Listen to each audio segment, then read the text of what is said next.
He'd forgotten all about the people in cloaks until he passed a group of them next to the baker's.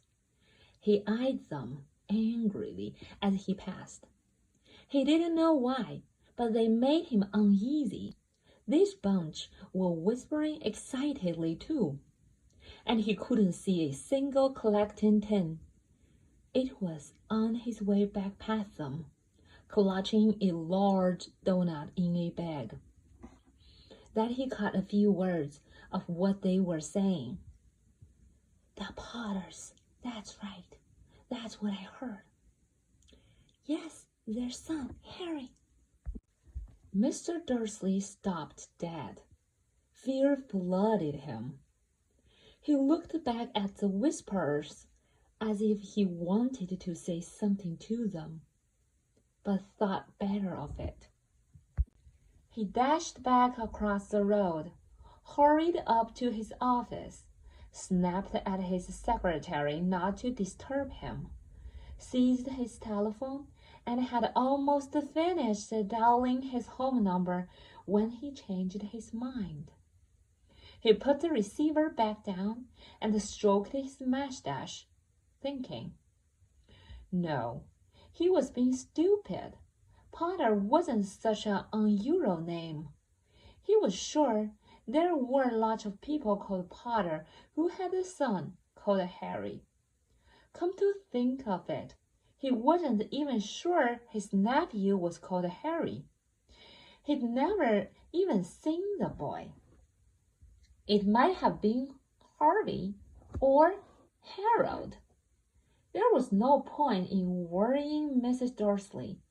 She always got so upset at any mention of her sister. He didn't blame her. If he'd had a sister like that, but all the same, those people in cloaks?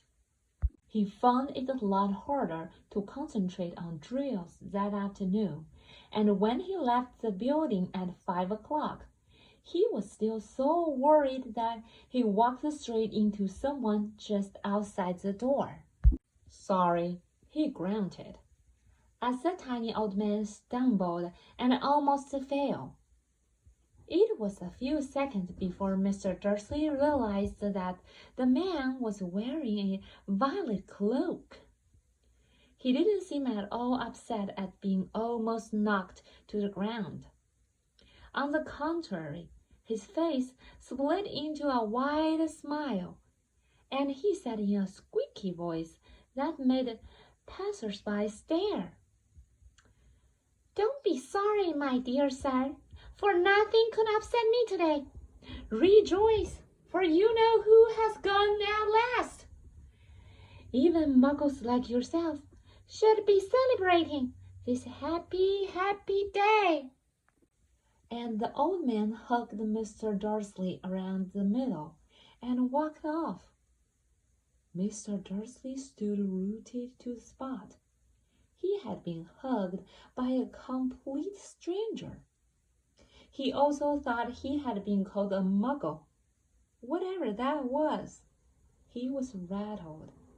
He hurried to his car and set off for home, hoping he was imagining things which he had never hoped before, because he didn't approve of imagination. As he pulled into the driveway of number 4, the first thing he saw, and it didn't improve his mood, was the tabby cat he'd spotted that morning. It was now sitting on his garden wall. He was sure it was the same one. It had the same markings around its eyes. "Shoo!" said Mr. Dursley loudly. The cat didn't move. It just gave him a stern look. Was this normal cat behavior? Mr. Dursley wondered, trying to pull himself together. He let himself into the house. He was still determined not to mention anything to his wife.